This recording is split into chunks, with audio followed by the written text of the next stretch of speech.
What's up? It's Luke, and MicroStrategy is still trading down despite them announcing their largest buy. So earlier, they announced that they fully completed their $2 billion offering of convertible notes. These notes have a 35% premium, which brings their strike price to $433. And just remember that these notes convert into common stock or into cash. And with the sale of these notes, they turned right around and acquired over 20,000 Bitcoin. This brings their total to 499,000 total Bitcoin. This is insane. They will most likely next week hit 500,000 Bitcoin. Strategy is so far ahead of the rest of the industry, they will never be able to catch them at this point. I think for a single entity to stack 500,000 Bitcoin is almost impossible now. It might be possible for a nation state like the United States or China, but I really do think that this stack goal is out of reach for many companies, even the large ones. I think it would be nearly impossible for them to catch up. So this is super impressive for a small tech company like Strategy. An interesting fact about this is Strategy has now acquired 284,000 Bitcoin since the halving, which works out to just about 918 Bitcoin every day, which is 2 times the daily issuance, which is insane. They are buying up more than the network is distributing. So this rate of buying is not sustainable forever, and they are basically in, as Saylor likes to say, the gold rush, where they are buying as much as they possibly can before the daily issuance goes down to under 1 Bitcoin per day.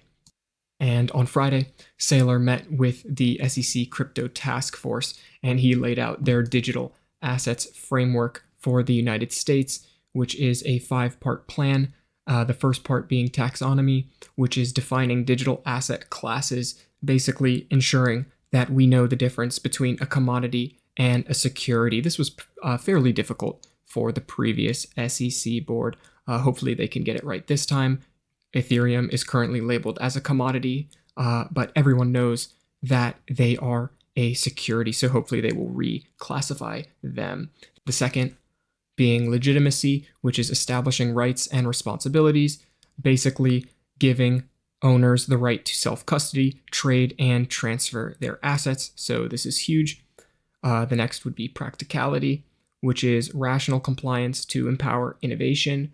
This is intended to prioritize efficiency and innovation over friction and bureaucracy, and the goal is to enable exponential improvements in cost, speed, quality, and accessibility via free market competition and innovation. The fourth is vision, a capital markets renaissance, basically stating that the United States has an opportunity to restructure their capital markets and unleash trillions of dollars in value creation. Huge stuff here. The final one is opportunity. This is the biggest, which is establishing the United States as the global digital leader. This includes creating a strategic Bitcoin reserve and neutralizing our debt. So this is all great stuff. And if you can remember, Trump appointed a new SEC commissioner, Mark Ueda, and here's his thoughts on crypto. Take a look. SEC Commissioner Mark Ueda joins me now. Commissioner, Trump wants to make America the world's crypto capital. How will the next SEC chair make it happen? Well, good morning, Stuart. One of the things that President Trump is absolutely right is the current administration's war on crypto needs to stop. There are a number of things that we can do with respect to crypto to help make America one of the global leaders in crypto. First off, from a regulatory perspective, we can provide the appropriate clarity. Some crypto is not even a security at all, but we need to make clear whether or not you fall within SEC jurisdiction or not. If you do, we need, again, a set of rules so those players in this space know what to do, whether it's making an offering, if you're a broker-dealer, how you handle those sorts of transactions, how you custody and safeguard those, what it means for asset managers. One of the other very important things we can do is to create safe harbors. And regulatory sandboxes to allow that innovation to occur. And finally, we need to work with the Congress, the White House, and other federal regulatory agencies to make sure we have a cohesive and comprehensive approach to crypto. Having the proper digital assets framework and regulatory clarity is going to bring in a huge surge of Bitcoin adoption in the United States and globally. So this is definitely bullish, very bullish for strategy and for Bitcoin. Here's the Bitcoin therapist's thought on this.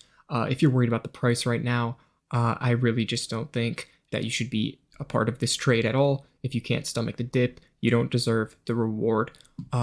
So yeah, if you want to stay up to date with news about strategy and Bitcoin, I just ask that you subscribe.